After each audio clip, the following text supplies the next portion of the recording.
We go. Salute to NBA Nation on this Wednesday afternoon. A blockbuster has just been announced, man. This is the NBA report, and we're here to break down this Pascal Siakam trade to the Indiana Pacers. The rumored trade that we heard about last night. They said it was going to be hot. It was hot on the stove, and it looks like it's just about done because according to Woj, Pascal Siakam has been traded from the Toronto Raptors to the Indiana Pacers in exchange for Bruce Brown and two 2024 first-rounders and a 2026 first-round pick. They're also including the New Orleans Pelicans in the deal, who will send a second-round pick to Indiana, and Kyra Lewis Jr.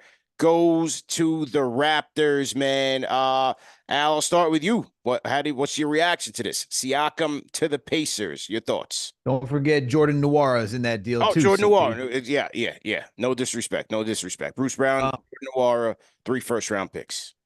I think it's good for the Pacers. Look, you get a good running mate with Tyrese Haliburton, a guy who likes to push the pace every single night. And then you have Siakam, who likes to run the open floor.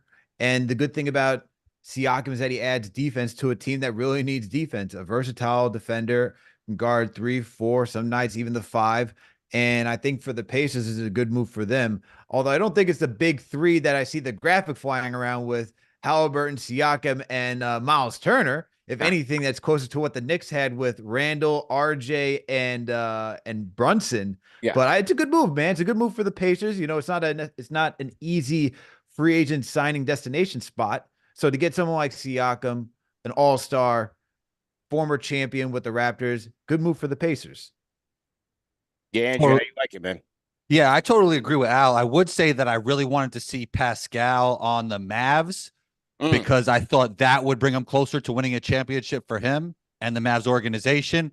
I don't think that does that for the Pacers, but I do think it's a good move. I think no matter where he went, it would benefit him to tap into what he was with Kawhi, running lanes, running the floor, be a little bit less isocentric. And I think, as Al pointed out, with the way the Pacers push the pace, I mean, he's going to be able to be just that. Now he can tap into his ISO game because the Pacers don't really have a guy who operates in that mid post in the middle of the area of the court. Like, I think that that's a great fit in that regard because you do need players that in the playoffs, late game situations, end of shot clock situations, go up and get you a bucket in the mid range. And I think Pascal could do that. I love the fit. I just felt like Pascal, to give him the best chance to win a championship, it would have been with the Mavs. Now, I mean, Al talked about the Pacers defense. The offense is going to be elite, and shout to Rick for really tapping into the modern style of basketball, using analytics, shooting a lot of threes, quick hitting offense. But will their defense be good enough? I think that brings them a little bit closer, but I'm not sure it's enough to win the East. Yeah. I like the trade. I'm with you. I felt like the Mavs, he would have had a better chance of competing with the Mavs, and that would have been an interesting look. But the Pacers have been the team for me. That's been a team that I've pegged them with Pascal Siakam for the longest time. You know, they needed wing depth, they needed wing defense, they needed a wing scorer and a playmaker, man. Pacers #1 in points per possession in transition. You bring in a guy like a Pascal Siakam who's in the 90th percentile in the league in transition. He fits right into what they're looking to do. But you bring in a grown-up now into the room, a veteran, a champion into that mix, into a core that's playing very well. And I think, playing hard under Rick Carlisle. Yes, they're exceeding expectations. Are they legit? I think that's left to be seen, like how they will be, playoff tested. But bringing in Siakam, you're bringing in a champion, a guy that's been there before, battle tested, and someone that you can give it to in crunch time to go get you an isolation bucket if you need to. That's exactly what they need. So I love that move for them. And if you look at the cost of what they have to give up, they brought Bruce Brown in there on pretty much a 1-year rental. Like, they had some money that they had to park somewhere. They bring in a guy who just won a chip with the Nuggets. It was a great free agent move for them, a low-risk move for them. They put his salary up in there, and 3 first-round picks that might not even be lottery picks by the time they convey. Like if you look at 2024 first round picks, one of them is the Pacers' own. And if they have ambitions for the playoffs, that will be something, low teens, high 20s. And then the other first round pick, I'm just going back into Woj's tweets. The other first round pick is New Orleans. They said the 2024 first round pick will be Indiana's own, and the worst of Utah, Houston, Clippers, or OKC. So no telling where that pick will land. But again, maybe unless it's like Utah, might not be that high. So overall, I don't think the Pacers gave up that much, man. I thought they got a great deal here. Absolutely. And look, you get to move Aaron Naismith from the 4 to the 3, his natural position, right? So now your projected starting lineup is going to be Halliburton, Buddy Hield, Aaron Naismith, Pascal Siakam, Miles Turner. That's a better starting 5 than what they previously had with Bruce Brown. And there's no shade to Bruce Brown, but they're playing really small. And you still get to keep, as we've been discussing, that ability to push out and transition. Now you just have that prototypical height, right, that you want at each position. And the way that Aaron Naismith has developed as a defender too, you got some pretty, it's going to be, I think we're not going to see them in the basement of defense now. If anything, I would probably say they get closer to like 20, you know what I mean? Like probably 20th in defense, somewhere like that. But even that's still an improvement. And Andrew, I know you got to be happy with that because, you talk about the Bucks having a terrible defense and good offense. Here come the Pacers with going to have elite offense and defense is, there. So with the Pacers now jump up to your liking now, Andrew. Nah, did you see Dame Time the other night? Talking about my Bucks narrative, huh? Yeah. Come on. The Bucks narrative is still alive and well. The Bucks narrative is still alive and well, man. I know I sound like a broken record, but I believe in Dame and Giannis as playoff performers more than anybody else in the East. And Dame Time shows up when Dame Time shows up. You saw it. Come on, guys. You saw it. That's fair. For the downside, Al, man, our guy Obi Toppin gets jettisoned to the bench once again, man. He's battling Naismith for playing time. Now Siakam's here. That puts Obi on the bench, man. Unfortunately. Yeah. I thought he was going to be included in the deal. You saw that. You saw all the rumors of Obi Toppin potentially reuniting with his guys out in Toronto. Everybody wanted to throw the tinfoil hats on to put Obi, RJ, and Quickly in Toronto to win the East, come back, knock the Knicks out of the East, and build their own team up there with Scotty Barnes. You're saying Knicks fans wanted to see that? What were we talking about? Like the toxic side where it's like, oh, the kids defeat the we love pain. We love pain, man. Yes. We've endured it for 30-odd years, man. Good God. What would you guys think if Obi went to Toronto and they end up winning the East this season? How would you guys feel? I couldn't do it. The fan base would be in shambles. Yeah, in shambles. In complete shambles, man. Well, it's safe to say that would not happen, but yeah. Yeah. So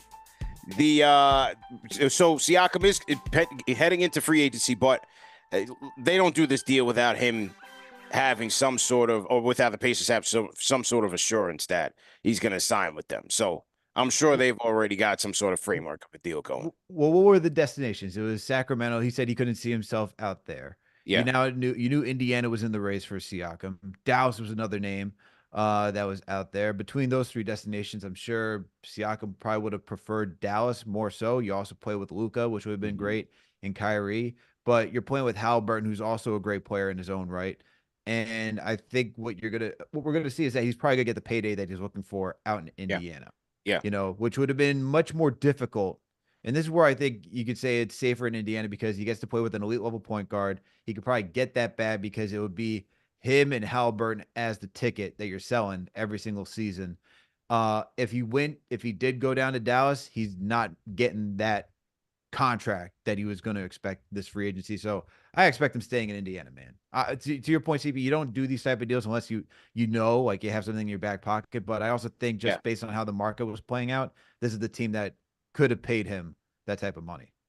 This is a tweet from Bobby Marks, and Game, I'm putting it in your Slack right now. It's a tweet from Bobby Marks. He says, Siakam is on an expiring $37.9 million contract. He's eligible to sign a 2-year, $81.5 million extension with Indiana up until June 30th.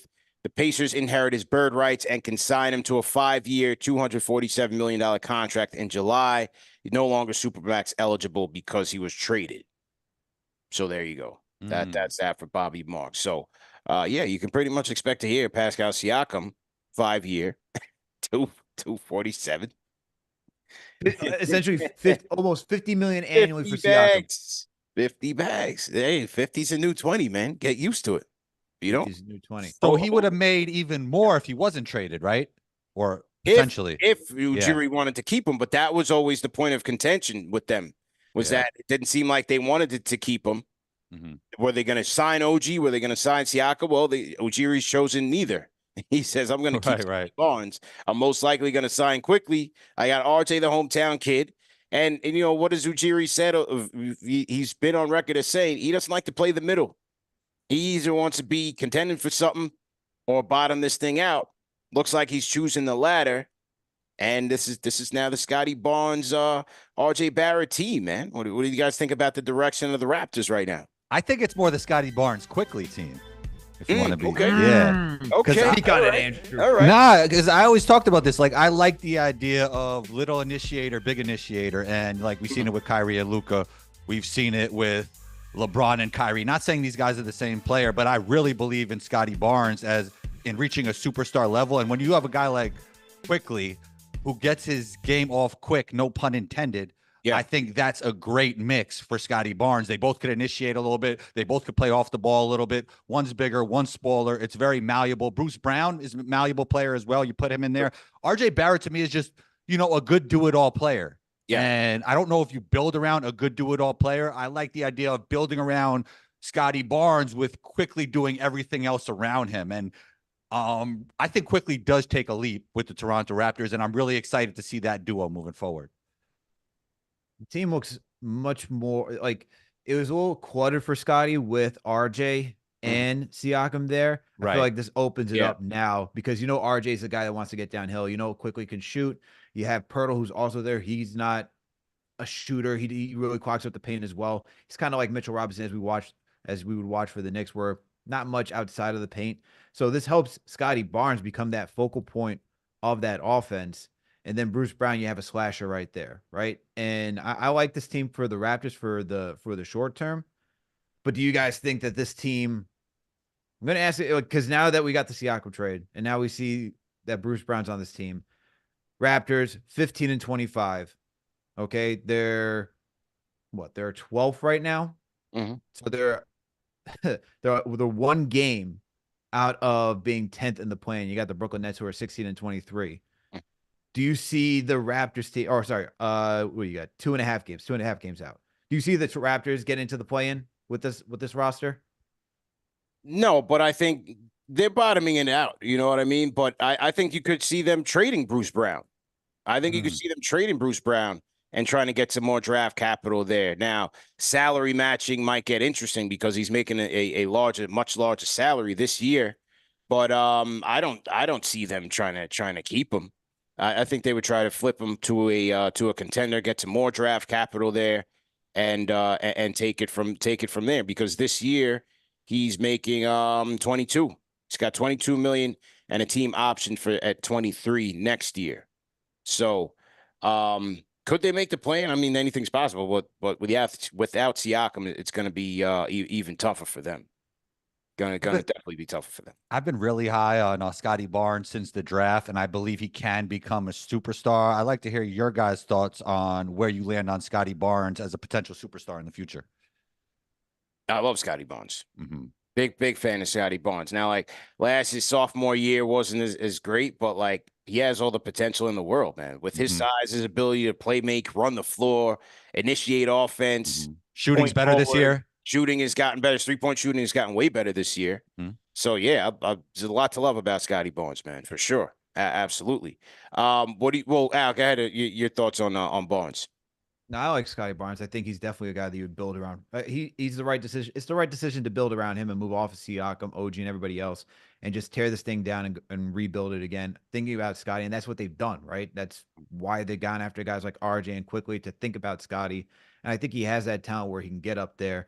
The versatility on defense, the shooting is definitely much more improved, as you guys mentioned.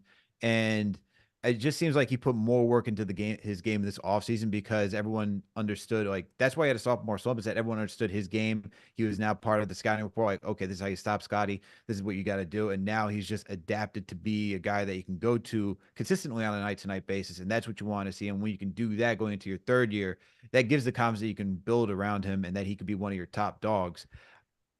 I don't see why he can't be a superstar in this league. Mhm. It's just, how do you fit the right pieces around him, right? He's only as good.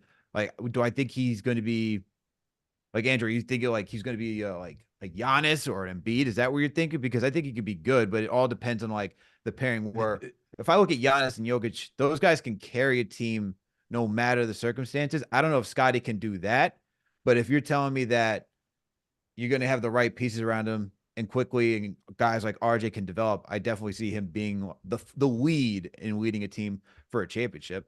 Yeah, I mean, you mentioned Embiid and Giannis. One thing I like about Scotty Barnes, even better than those two, not saying he'll ever be as good as them, is just the ability to make everybody around him better and make the right pass at the right time. Now, he won't be the passer that Jokic is. You mentioned Jokic, but I think with any superstar player, you got to build around them in the right way. And I think that goes for Scotty Barnes.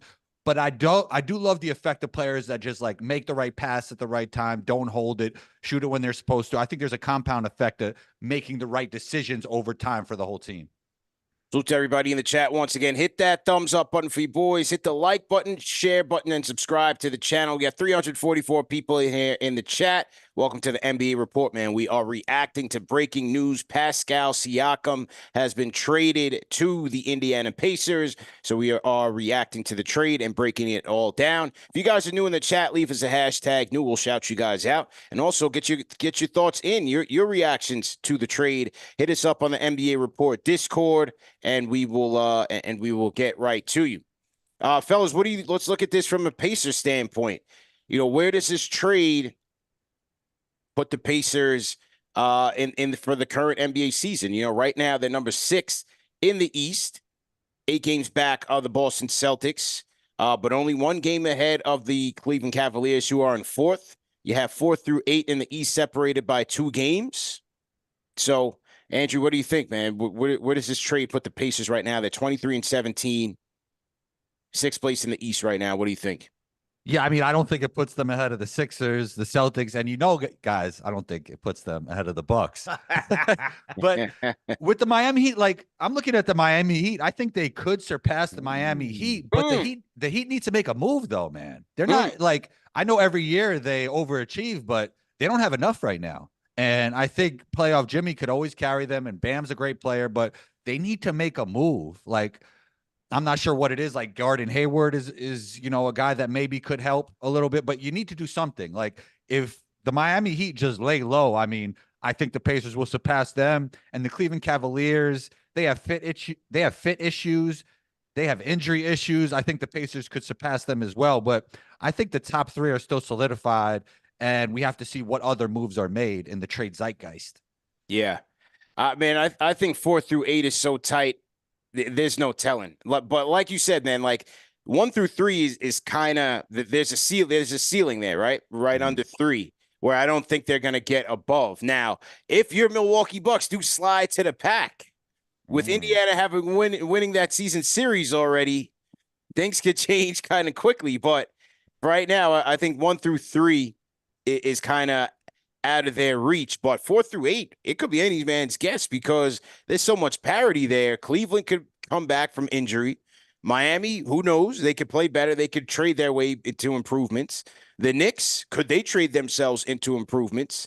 And Orlando's been playing pretty consistently for most of the year. So, I mean, that's 1 game, CP. Come on. The in-season tournament, 1 game. In a 7-game series? No, not in the series. But what I'm saying is, in the regular season series, they've won the regular season series against the Bucks. So all I'm saying is, like, let's say the Bucks go on like a injury riddled slide back to the pack, and these 2 guys are going kind of head to head here, and the Pacers maybe the Pacers move ahead of them. Just saying. Well, you mentioned the Knicks. Andrew already sweating. Well, you mentioned the Knicks, CP. So yeah. we have you 2 on the show here along with me, but I would like to defer to you when it comes to Knicks knowledge. What moves do you think the Knicks should make within the East to improve? Brogdon, I love that. I love that. Yeah. That's a great DeJounte idea. Murray. What do you guys think about Jordan Clarkson or Colin Sexton? Colin Sexton's my guy. That was Al's sleeper trade yesterday. That we had a blockbuster trade show of what bench pieces we could add to fortify this Knicks unit. The fan base, collectively voted on a Sexton Olynyk trade for Fournier, Grimes, and Archie Diacono. They were opting to break up the Nova crew. Do they have to bring it? Do they have to add in picks to that? Yeah, oh yeah, for sure. Yeah. Probably. Dallas pick is definitely going out. Probably. Now, I know Al doesn't like the idea of Gordon Hayward off the bench. How about you, CP? Off the bench at the right price, I would. Wow, this is quite the turn. Right price. Right price. I don't know what the price is. What's Mitch Kupchak willing to take for Gordon Hayward? Am I gonna give up an unprotected first round pick? No, I would never do that. You never know. Like once somebody gets in another situation, he might turn back into Utah Jazz Gordon. You never know. He might just not be motivated right now with this crazy Hornets team. Yeah, he's running around with a bunch of bums out there. I mean, we could certainly use a scoring off the bench. That's what I'm saying. Like, if it costs you a protected pick, you got so many of them. You need a bench upgrade. I'm not the biggest Gordon Hayward fan. I was never a fan of their initial pursuit of him because I didn't think he was I didn't think he was a durable player. I don't really think he's a dog. But the position that the Knicks are in right now, literally, you could take the top half or the bottom half of the league and put them on the Knicks, and they'd help. Give them a spark off the bench, man. They need a lot of help, man. Give me Colin Sexton. Let's end this conversation about Gordon Hayward. So Al, does Colin Sexton make you legit title contenders? No. Puts us closer, in my opinion. Doesn't make it better than the Pacers in the realm of this conversation. That's a tough series, right? Yeah, where does this Pacer team look right now as compared to the Knicks right now? Let me hold. No one's stopping. Colin Sexton is in his bag. No one is stopping Colin Sexton. Okay, that's a guard that can get downhill. You want to talk about strapping up and locking up somebody on defense? He will do just that. Good fit with Tibbs, right? The mentality. 1,000%. Yeah. 1,000%. That's a Tibbs guy right there. Is this Pacer team better than the Knicks? What do you think, CP? Right now, I'm going to say yes. And they've you already. Think the Pacers are better than the Knicks? Are you saying that the Pacers are better than the Knicks, or the Knicks better? Trade right now? Yeah. Yes. I think so. The Knicks need to address the bench, man. They need bench help, bro. They need bench. Fair. That's fair. They got Mathurin off the bench. Yeah. It feels like the Knicks should be able to do it, right? That's not too much to ask for. Some bench help. You're not looking for a superstar, right? I mean, some bench help is not too much to ask for. Well, it is if you have a certain budget. True. You know what I mean? Like for the Knicks are not like other teams that are in, let's say, that top 6 collectively in the league where you can spare, get rid of this first round pick because this guy I know can really solidify my chances with my depth, right? The Knicks are in a position where they need depth to be competitive, but they're not looking for a piece to like be a true contender this year because they're just not there right now. But do you guys believe it's worth it to make that move? For the right price, yeah, because they have a ton of assets. Okay. For the right, yeah, definitely. And that's how the Knicks have operated around the trade deadline, like really trying to go, bargain basement hunting and trying to find a fit piece at the right cost. Does it cause hesitancy because of that elephant in the room with Embiid and things of that nature to not trade assets right now? Well, I don't think Embiid's leaving. Yeah, that Embiid thing is sailed, but I think for like a Spider Mitchell type of player, yeah. Okay. Oh man, don't start about Donovan Mitchell and potentially the Miami Heat. Then CP's really gonna be upset, Andrew. I think he didn't like that take. He didn't like that. CP did like that. I think CP did not like that take whatsoever. To think of Donovan Mitchell in a Miami Heat jersey. Yeah. But if you look at the Pacers, bench, I mean, between Andrew Nembhard, Benedict Mathurin, Isaiah Jackson's playing pretty well. You got Jalen Smith, Obi Toppin on that bench. That's a better bench than what the Knicks have. Yeah. Just because Nembhard and Benedict Mathurin could be our scorers who can go create for themselves. And consistency is up and down, but they can at least go create for themselves. For the Knicks, you're relying on Deuce, Josh Hart, Precious. Not a lot of confidence. I feel like they got too much firepower. They have too much firepower right now. Whenever the Heat move off you quick, it's not a good sign. And that's what happened with Precious. Yeah, I forgot. Yeah, he couldn't Yeah, even that's stick not. around. That's, Spolster couldn't even work with him. yeah, that's not a good sign. That's to tell you something. That's why I've been waiting for Jericho Sims to get back into the rotation. I'm like, what are we doing here? Yeah, that should tell you something, man. All right, before we move on to Siakam thing, let's hear from our guy Stilico on the NBA Report Discord. So Stilico, the resident president of the Knicks Fan TV Discord. Oh, look what he did there. Heads over to the NBA Report, man. Talk about support. Let's go, man. Stilico, what's good, bro? 1 2 1 2. Loud and clear, sir. You have the floor. First things first, it has to be said, I was sad that I saw the trade and Obi wasn't included. I know it's just because I'm a Knicks fan. Yeah. And I know it's just because I wanted Toronto to become MSG North. Yeah. But that much had to be said. And secondarily, like somebody in the Discord was saying earlier, I have no clue who is going to be an actual power forward for this Raptors team going forward. Like, they got to get another deal done because they do not have an adequate starting power forward compared to the rest of the league, and especially the rest of the East at this point. Yeah, I mean, did he completely address their size issues? No, but certainly on the defensive end, they got more length, they got more switchable, they got more versatile, they got smarter. Still like the pickup. I think on a rebuilding team, you think about fit later. You worry about accumulating talent and developing talent at this moment. So I think you do that first, and then you think about like, oh, what do we need moving forward? Yeah, that's a fair point. That said, I don't know how I feel about putting Indiana above the Knicks reliably. I see your point. I see your point, CP. Yeah. Especially because that's a lot of very smart players with very high basketball IQ on their team. It's true. So it's true. And obviously Siakam's got the championship pedigree to go with it. Absolutely, man. You know, Stilico, while we have you on the line, let the people know about the Discord, man. I know you're in the NBA Report Discord.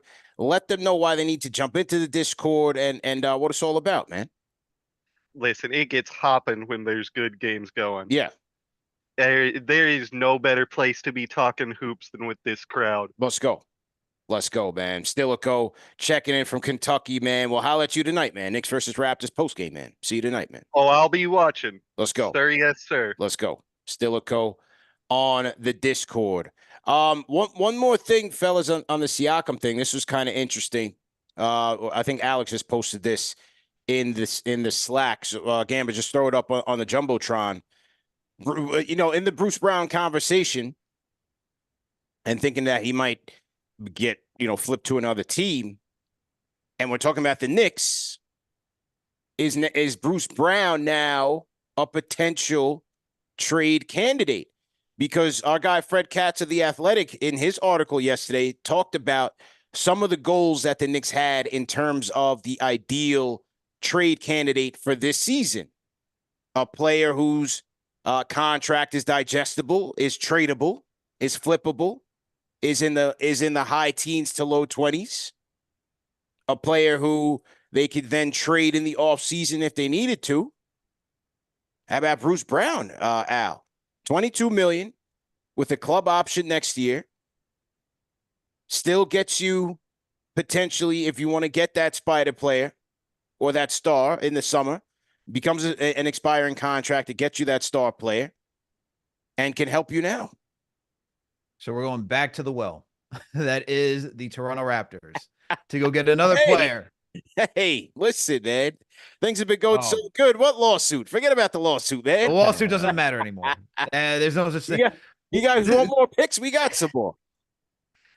Oh, my goodness. The fact that if we can do trades with a lawsuit going on, we should go after Mikal Bridges at CP. That's the real goal, okay? Yeah, but right.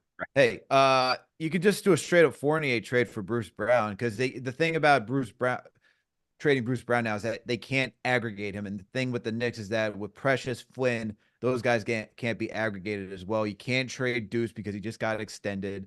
I don't see them trading Josh Hart. So that's probably a no. So you're looking at Fournier for Bruce Brown. Do you throw in more? So that means you got to throw in some picks to go get him. Where do you put him? Is he in the starting rotation? Do you replace Dante DiVincenzo? No. Is he coming off the bench? So he's Nah, coming off the bench. I bring him off the bench, yeah.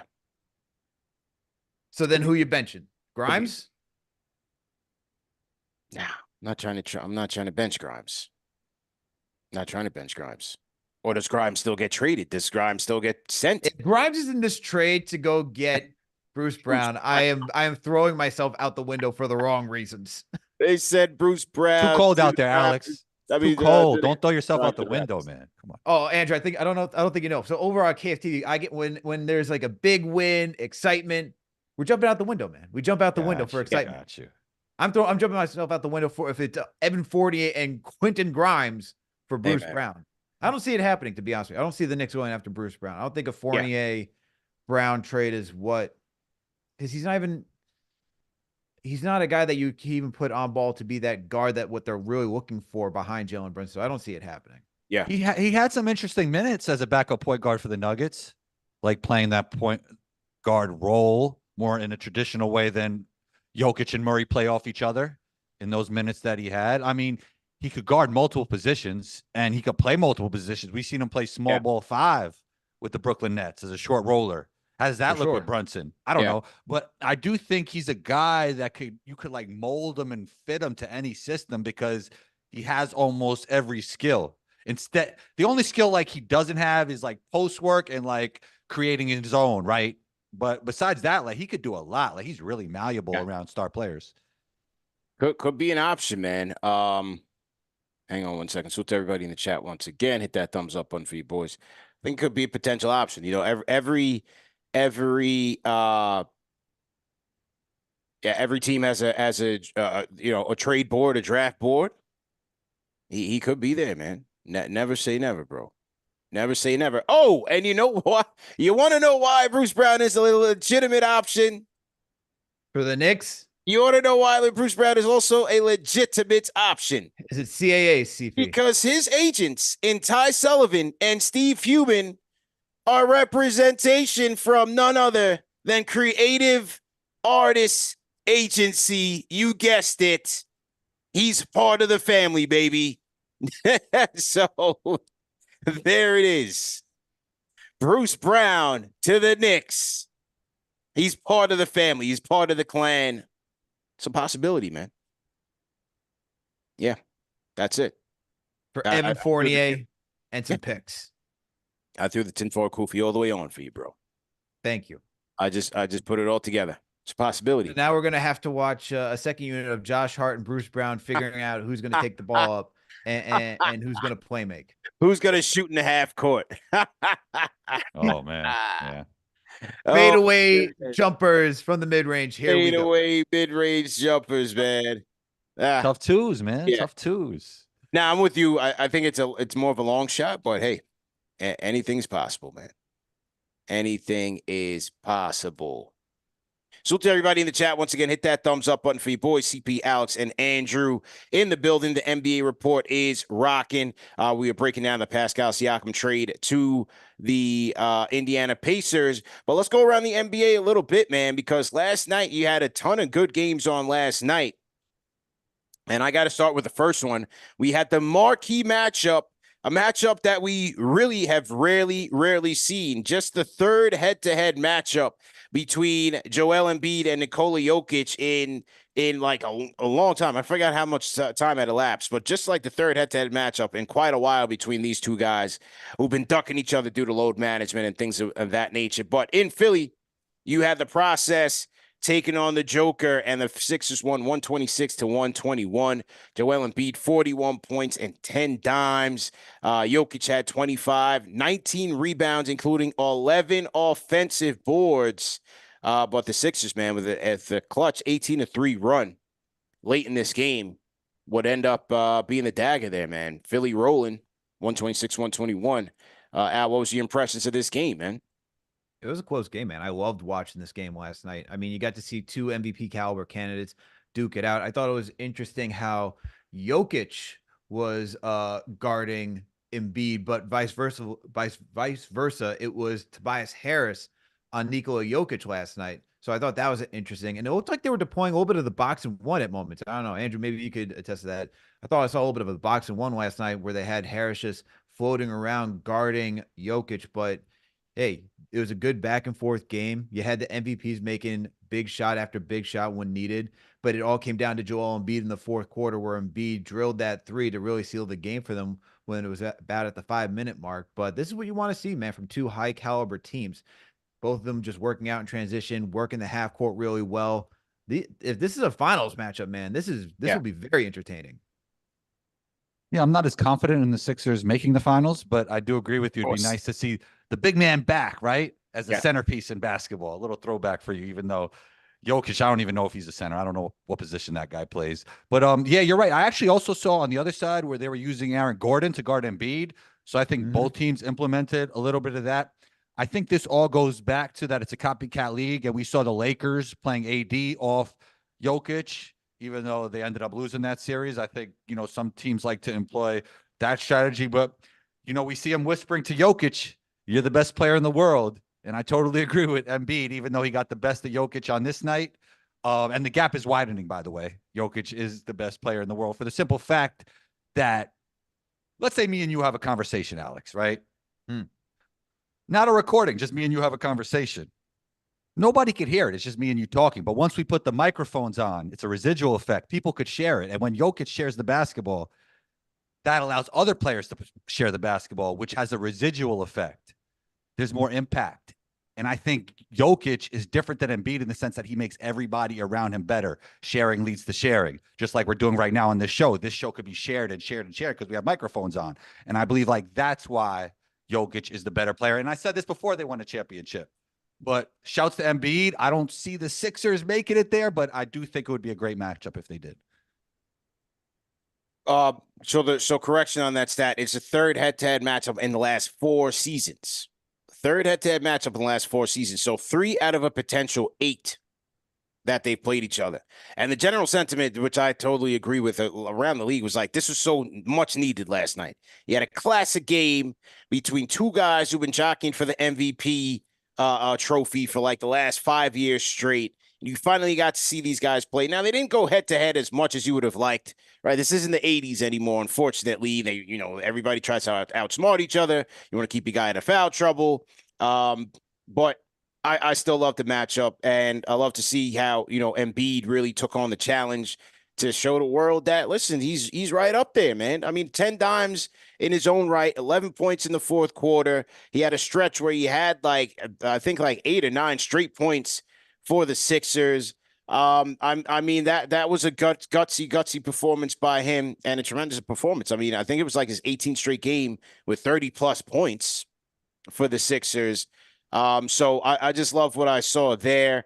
After the game, Embiid gave Jokic all the credit. He said, look, I'm the MVP of the season, but he's the finals MVP. And so Embiid basically saying, look, this is still the best player in the world. I'm trying to get to where he's trying to get to. And I thought it was a great comment because in a lot of ways it's true, right? Like the way we're evaluating Nikola Jokic right now, Joel Embiid right now, it's he's great, but, right? There's always that but, like, can he get it done in the playoffs? Can Philly win it? Can they get to the finals? So everybody's kind of like waiting for him to turn that corner and not really appreciating, in my opinion, what he's doing right now, which is having a pretty damn good season, man. A great season. That's the focus on it throughout. Even on the broadcast last night, they were talking about, they said, he still has playoff woes. He has to overcome those issues. And you can just hear that even though it's a regular season award, this is sometimes the issue with MVP voting is that they'll go back in history. It's like, oh, well, we probably should have given it to Embiid that year outside of Jokic. And now, we can't give it to Jokic because can we really give it to somebody 3 times who hasn't won a championship yet? And it's like, let's just focus on the regular season. It's a regular season award. Yeah. There's a finals MVP for a reason.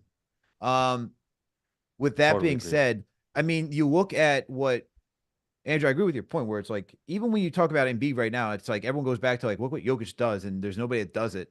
And you look at Embiid, it's like, it's always compared to what Jokic is doing, right?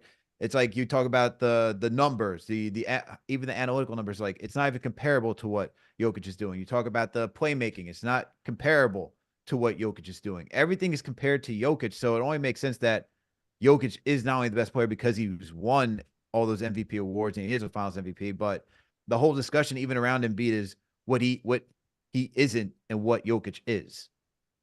Yeah, totally agree. Totally agree. Yeah, I mean, Embiid, like Tatum's the same way. Bradley Beal's a little bit the same way. Their games are almost built in a skill development lab. Yeah, it's like they're very skillful, but what do they do to make their teammates better? And I think to truly be the best player in the league, you need that effect, that compound effect of just passing the ball at the right moment, making everybody around you better. And that's what really uplifts the team. It not only gives you juice on the offensive side, it gives you juice on the defensive side over time for series, you know?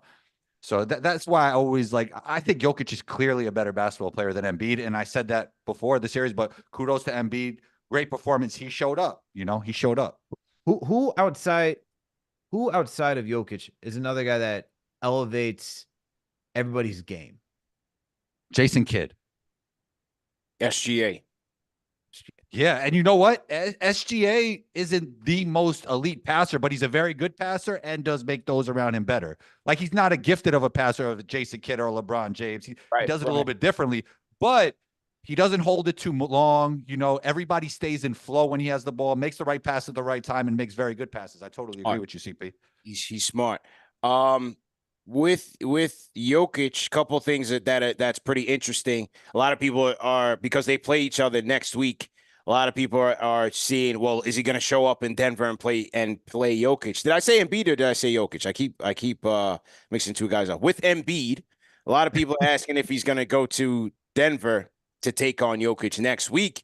He doesn't have much room for error because he only has 7 games left of load management before he's ineligible for the MVP. So I think you're going to expect to see, I think what Philly might start doing, and I don't know if he has more pride than to do this, but I think you might see situations like you saw last year where guy suits up, plays for the first half, and then chills out for a little bit in the second half. Like, he only has 7 games left throughout this rest of the season, 49 games left.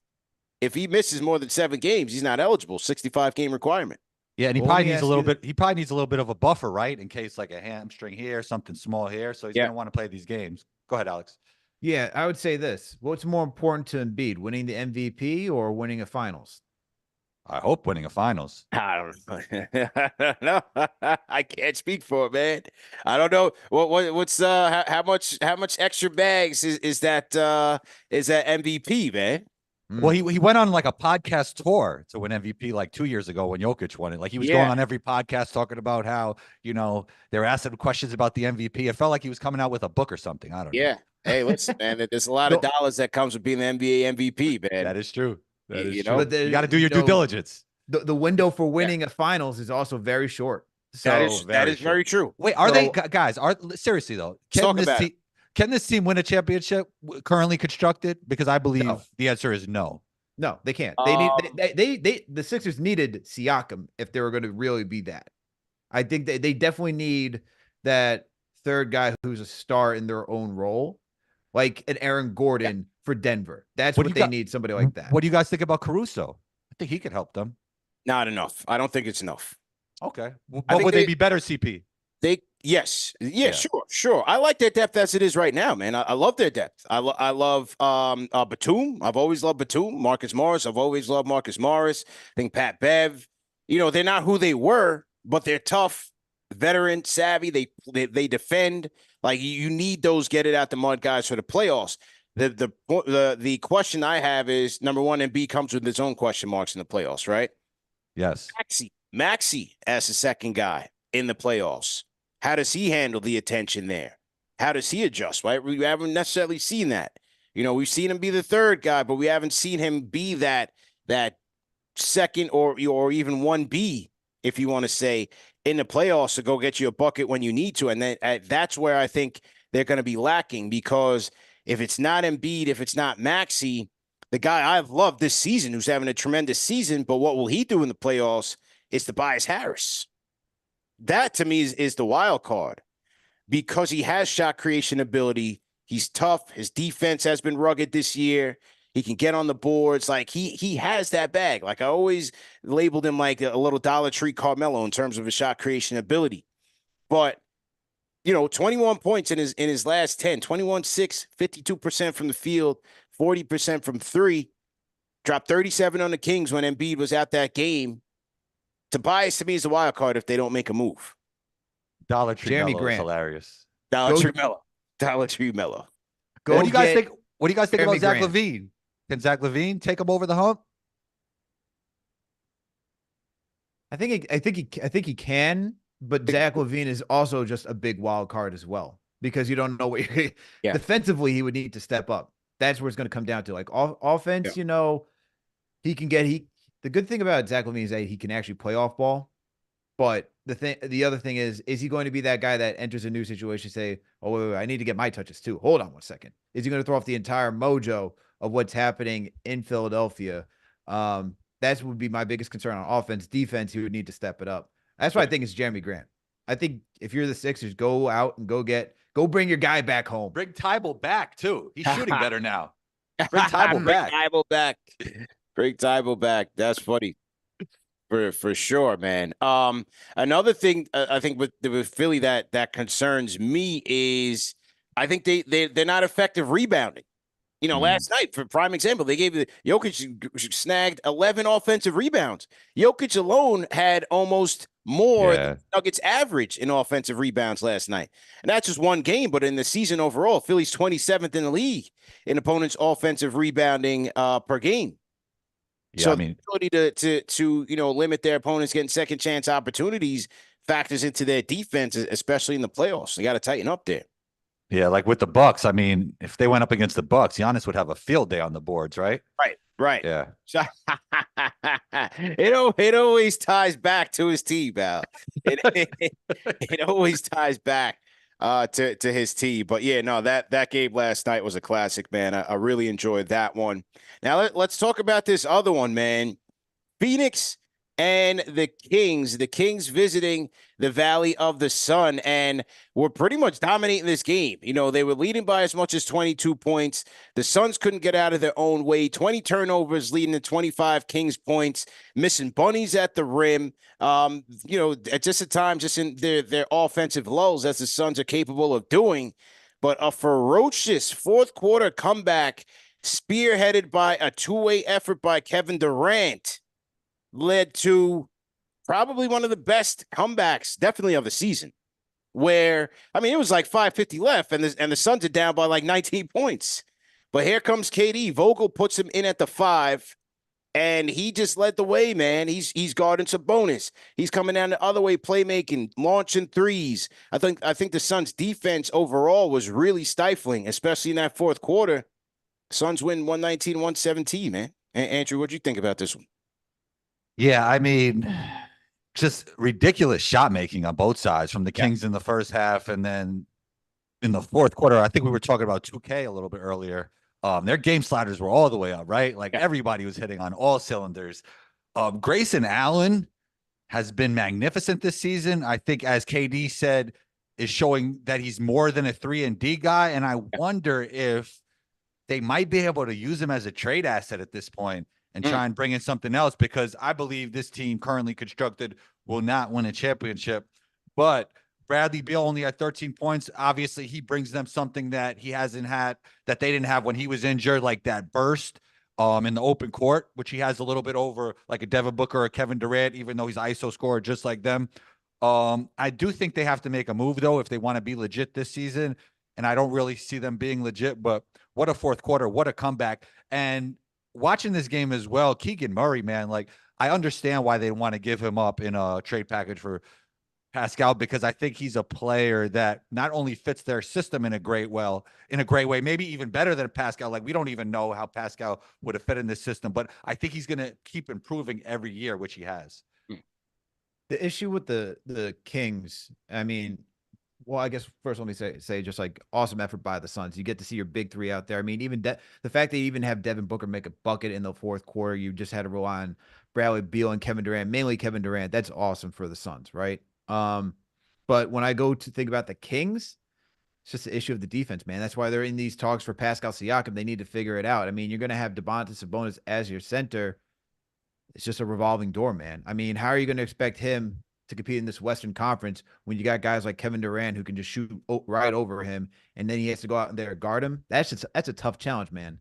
It's definitely a tough challenge for somebody like him and anybody else on that roster. So for the Kings, I don't know how, like, they're a good team, great story last season. How do you build moving forward from this? You know, you got questions about the Suns, as Andrew's saying. I got questions about the Kings because it's nice. Like, you can have another year where you're in the playoffs, you're showing that you're competitive again, that you turn the organization around, but you got to figure out how to move this thing forward. And Harrison Barnes, you got to move him, man, because he's not going to help you. Yeah. He wasn't enough to get a Pascal, though, obviously. Who wants Harrison Barnes in today's NBA? Who wants Harrison Barnes, man?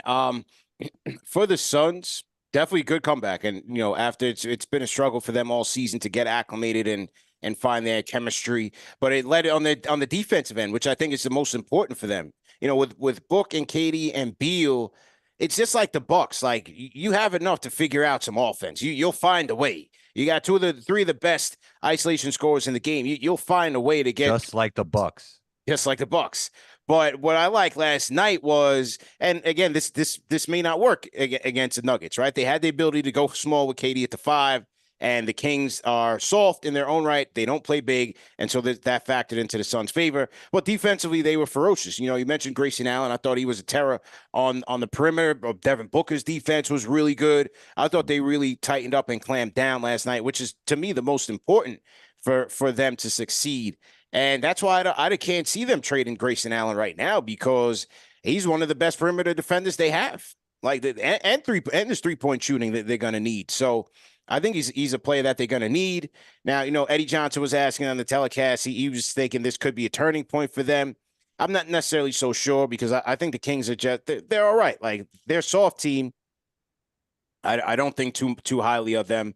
So I'm not sure if this was a team that you turn it around against. But, you know, certainly something to feel good about. A 19-point comeback. Hey, it's a good win. It's another way to slice it for the Suns. Great win for them. Would they also want to trade their healthiest player in Grayson Allen too? Because he's essentially been around for most, if not all, the games too. Yeah. Because you haven't had Bradley Beal. There's games where Booker's had to miss as well. And then you've had to rely on Eric Gordon, Grayson Allen. Although I do see Andrew's point, like, sometimes you gotta, you know, CP, you talk about it all the time. Gotta give up to get something. And if you think about you needing center depth for this team or anything else, maybe even get another point guard, you probably gotta look at trading Grayson Allen if you want anything valuable in return. Yeah. True indeed, man.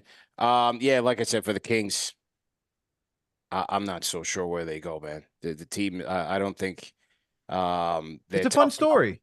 It's a fun story. It was a fun story. It's great. Certainly great to see them, you know, get out of the basement, light the beam, and all the excitement. But now is where the pressure begins.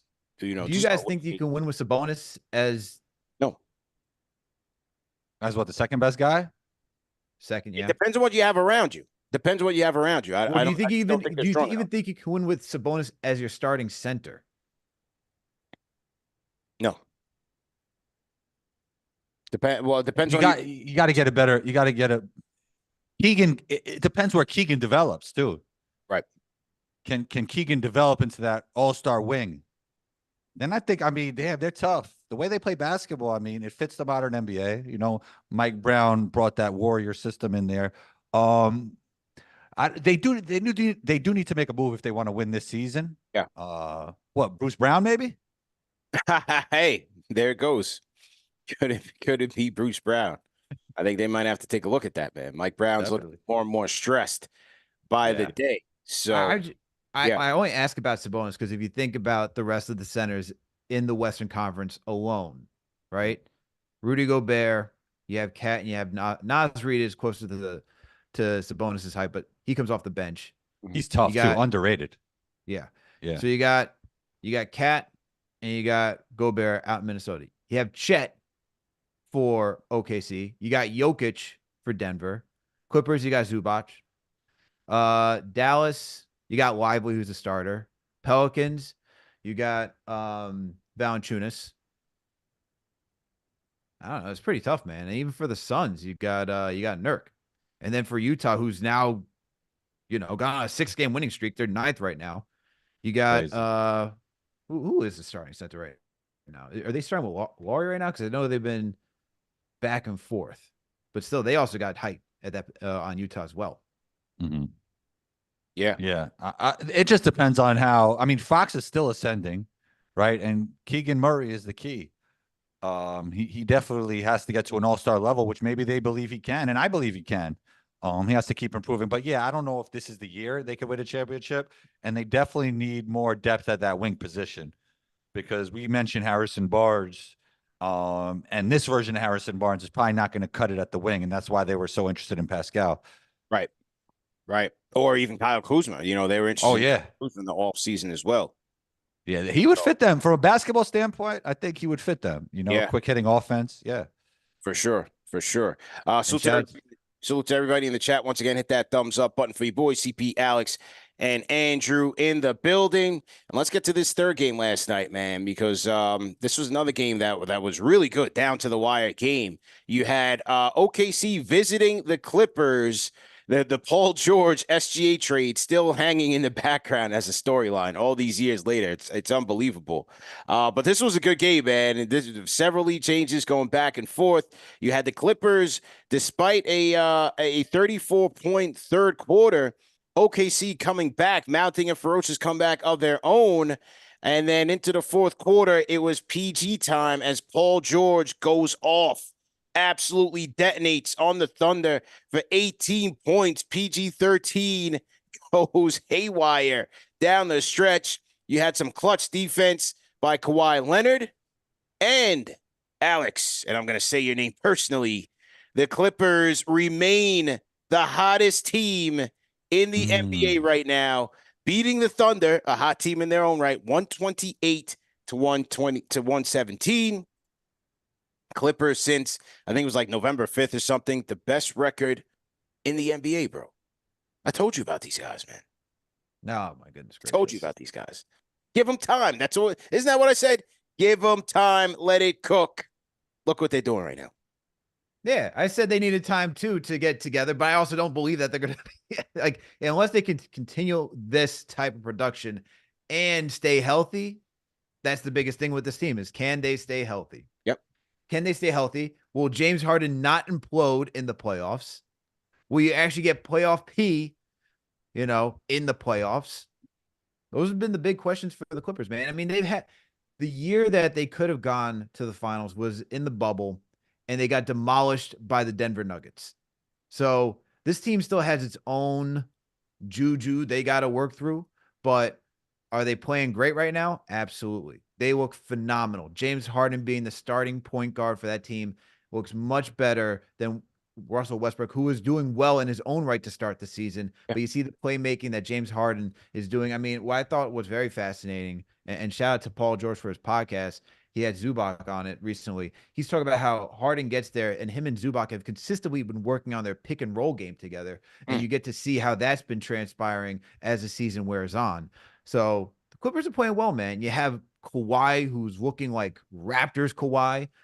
Paul George is just playing on another level. I mean, between Paul George and Kawhi, they're going back and forth between who's the leading scorer of this team. And it's just that you are seeing what this team was supposed to be when you got the two wings in Paul George and Kawhi Leonard. They're playing at such a high level. And they even got the depth to go with it. I mean, you got Norman Powell coming off the bench, right? You got Terrence Mann, not Trey Mann, CP. Terrence Mann. Right. You also got who was it? And you got Westbrook, man, coming off the bench as well. So this is a good team, solid team. I still have my questions about them when it comes to playoff time. You're still going to need James Harden to show up. PG-13, a player with absolutely no weaknesses. Love to see him play well. One of the most complete basketball players in the NBA. It's always an easy take to say, as I said, the Kings not legit title contenders. The Suns not legit title contenders because 29 teams lose every year, right? But I do absolutely believe that this Clippers team is a legit title contender. And a lot of that has to do with the system. James Harden, man, the system himself. He said he was the system. Is he the system of this team? No, Kawhi Leonard is, but he was that table setter they needed with PG-13 and Kawhi to put everything in place. He's been doing just that. And this team is a legit title contender from where I see it. I don't see what they're missing, right? You guys just listed it. They have everything. They have star power. They have defense. They have size. They have 3-point shooting. Number 1 in the NBA in 3-point efficiency. One of the best offenses in the NBA in terms of offensive rating. They have clutch scoring. All they need is health. And I'm going to put them right there because everything is coming together for them right now. You have that glue guy dynamo in Terrence Mann, who I like. Tice is giving them another element off the bench, some energy, some offense rebounding, some defensive some good passing. They get Plumlee back. Zubac is there as well, so they have their center depth. I think they've got pretty much everything. Brody's coming off the bench. He's already adjusted his game. Harden's gotten there. You put him in a situation where he wants to be in, right? Everybody expected, he's just going to cancer it all up everywhere he goes. No, he went to Philadelphia. You want to make it work, and they jerked him on the money. It was business. Now he goes to the Clippers where he wanted to go to, and he's adjusting his game. He's becoming the point guard that they need, giving them scoring if they need scoring as well.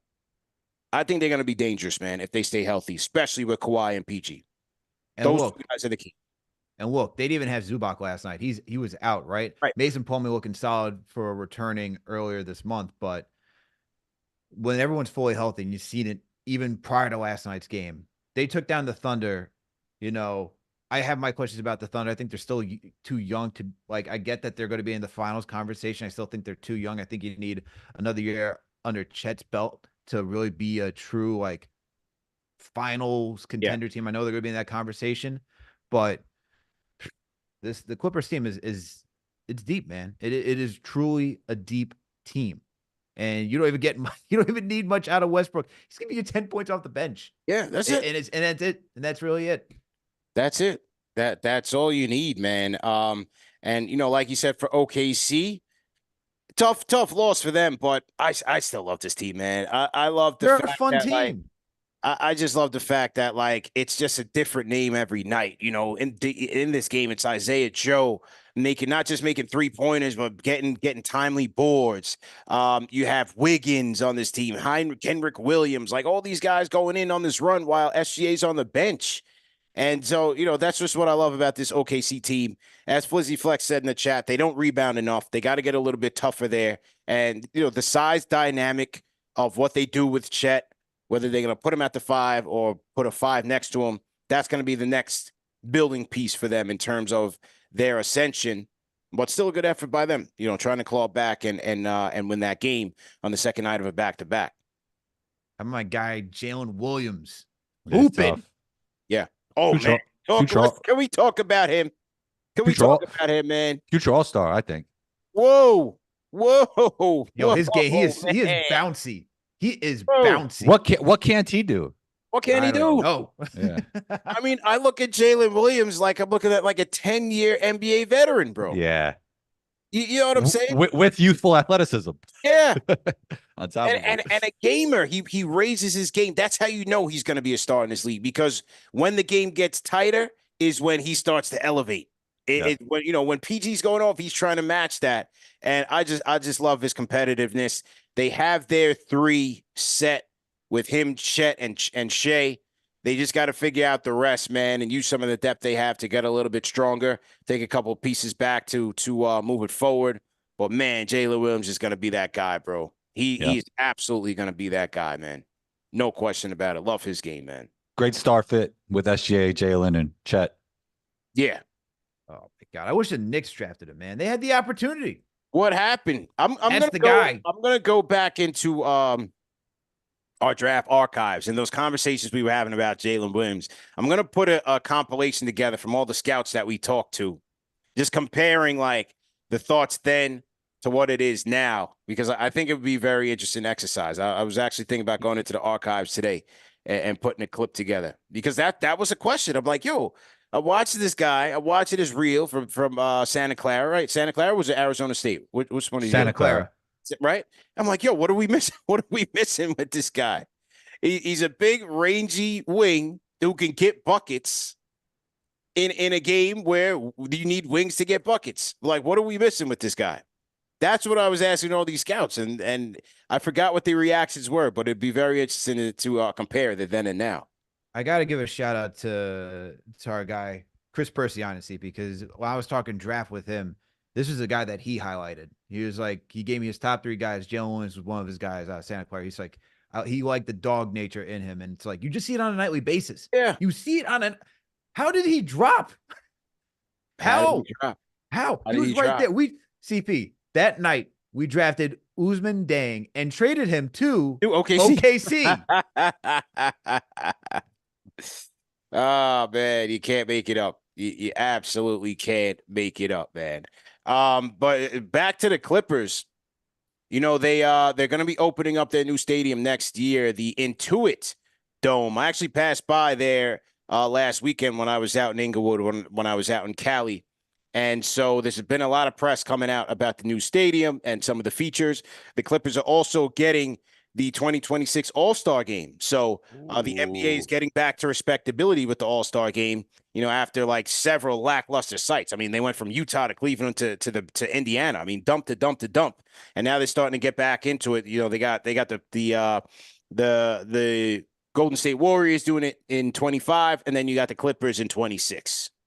LA, yeah, All-Star is a great mix. I'll tell you that right now. It's a great mix. I was there for that last one, which was a while back already. Yeah. But it's a fun time. It's a fun time. Absolutely a fun time, man. So a couple of tidbits on this stadium, and then we're going to get to the Steve Ballmer clip. 17,700 seat arena. Now, this whole thing is Ballmer wants you in your seats. He doesn't want you to move. So they're promising that there will be no concession lines for food and drink. You're going to have some seats with climate controls in there. So if you get overheated, you whiling out in your seat, you put the AC on and you straight. They're going to have computer chips in some seats to quote unquote improve the experience, right? So now they're going to turn the people into bots. So now they want to know when you get up to go take a piss, how long you've been gone and what they need to do to get you back into your seat, man. And then one of the biggest features, they're going to have what's called the wall in this arena. Now, the wall is going to be 51 uninterrupted rows of seats filled with 4,500 fans stacked high and close to the action. Tickets for the section are limited to Clippers fans only, according to Front Office Sports. Fans in that section are encouraged to be loud and proud for the Clippers and only the Clippers. They can't cheer or wear sports gear of any opposing team, and tickets can only be sold on the ticket's official resale market. I love that, man. What do you guys think? I think that's hard. That's hard, bro. What do you guys think about that, man? Do you think that's going to get everything? I agree with you, but do you think that's going to get some kind of backlash, telling people what they can and can't wear? That's what I want to know. What are we going to? I don't know if like how diehard and rabid the Clipper fan base is. But like if we had this in the Garden, like we would absolutely do this if we could afford it. You know what a lot of the Clippers fan base used to be like. If you were like grew up in another town and you didn't want to, and like the Lakers were your rival, you just didn't want to cheer for them. Like, let's go to the Clippers game. It's like, exactly. That's what it was. Yeah, exactly. Like I'm not sure. Is Clipper Darryl going to be like leading the charge there? Did they give him some seats? Hopefully they took care of him. Yeah. Like if the Knicks had this, Al, I think if we could afford it now, some of these seats in Madison Square Garden are quite pricey. But if the Knicks had this, I think this would be good. You kick all the tourists out, get the suits out of here. Bro, just even think about that Miami Heat. Think about that Miami Heat series that you went to, where that one game, it was not the same atmosphere as it was round one, right? Yeah. And you highlighted it. Oh my God. The Garden will be rocking. The thing is that a Clippers fan base, even though it does exist, it's nothing like any of the original franchises, right? It's not like the Lakers. It's not like the Celtics. It's not like the Knicks. It's nothing of that nature. It's not even like the 76ers, right? So you got to do everything in your power to amp this thing up in order to get people to want to go out there and support this team. That's why they gave Kawhi the contract. They're like, hey, whoa, Kawhi, don't you leave. All right. PG, we're going to take care of you too, because we need you guys on the banners. We need everything. We got to do everything in our power to have this arena sold out on a nightly basis. But the wall, the wall looks crazy, man. Looks insane. I mean, shit, they might have to make Ballmer sit there for the first year and be like the main cheerleader to get the people going in that section, man. He goes crazy. He is a great cheerleader. Crazy. Yeah. He goes crazy. Look how he was dressed for the always. Let's So CP, wait a minute, hold on, before we go to the video. Is this the next link up once this building is done? Is that the next link up in LA? CP All-Star game, we have to do an event. Yeah, I'll tell you that. We're absolutely in there, man. That's definitely the next link up. Knicks Clippers. We got to go check it out. Yeah, it's nice, man. It's real nice. They got the casino across the street. You got Hollywood Park Casino across the street.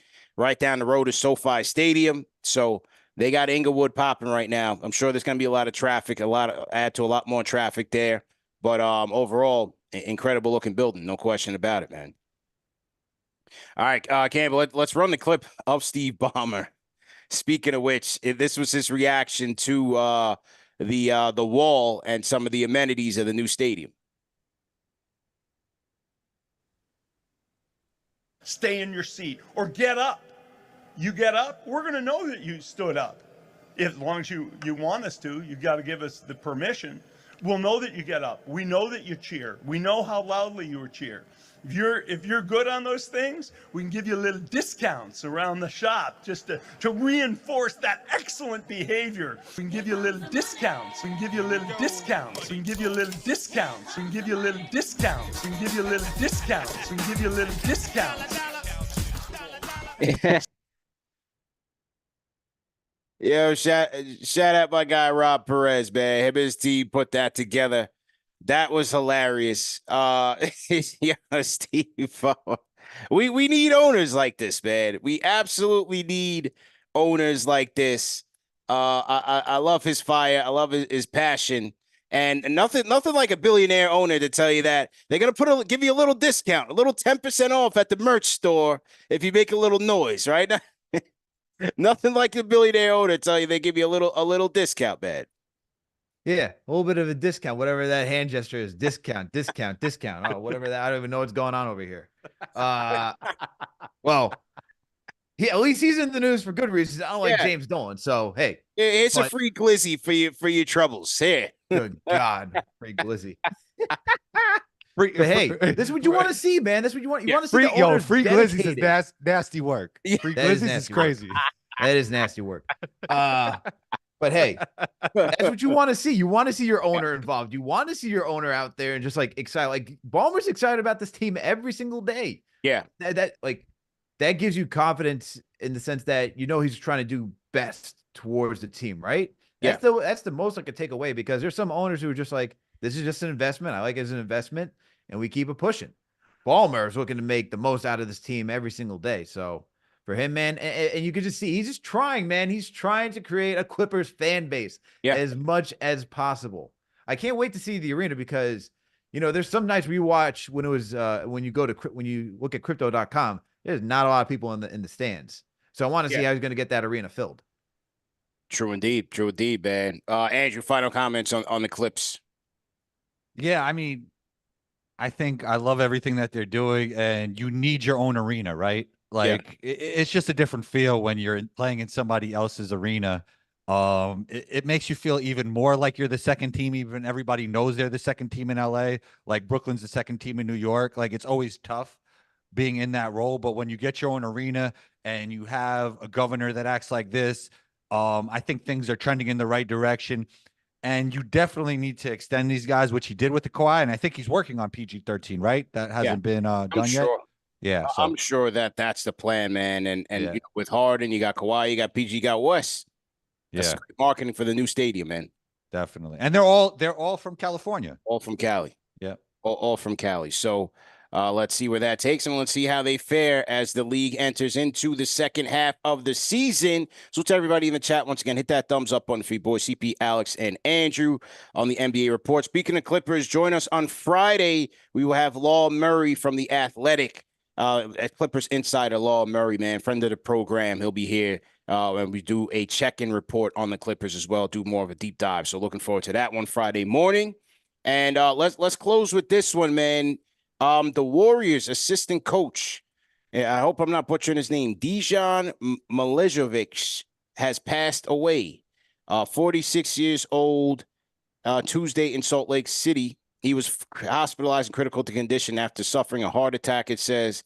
He had a decorated 15-year playing career. Serbian native, joined the Warrior staff in 2021, a beloved figure in global and league circles, man. So rest in peace to him. And our condolences to the Warriors and the Jazz, because they did postpone tonight's game earlier. Earlier, they did postpone tonight's game. So seemed like, once they did that, it was, seemed like it was going to be a life-threatening issue here. Yeah, I mean, condolences to his family, to the Warriors, to everyone, man, his friends. It's terrible, man. 46, that's really young. So yeah, you don't like hearing that type of news. Man, just losing somebody at that age and someone who's in the locker room every single day, it's like losing a brother. So hopefully, I don't really know what to say, man. It's just terrible to hear such a news like this. Yeah. Rest peacefully, man. That's terrible. Yep. Condolences to the family and the Warriors organization, of course. For sure, man. And so that's that for the show. Great show, guys. Make sure you guys tap in on Friday with Law Murray. Law Murray coming through. Also, remember that the show is available in audio podcast format, man. No reason to miss it. Catch us on all major podcast platforms. And support our sponsor, man. Go to prizepicks.com. Use promo code MBAR for a first-time deposit match up to $100. Or you can hit the link in the video description, man. So we will see you guys Friday, same time. NBA Report, man. CP, Alex, and Andrew, we out of here. Great show, guys. Peace.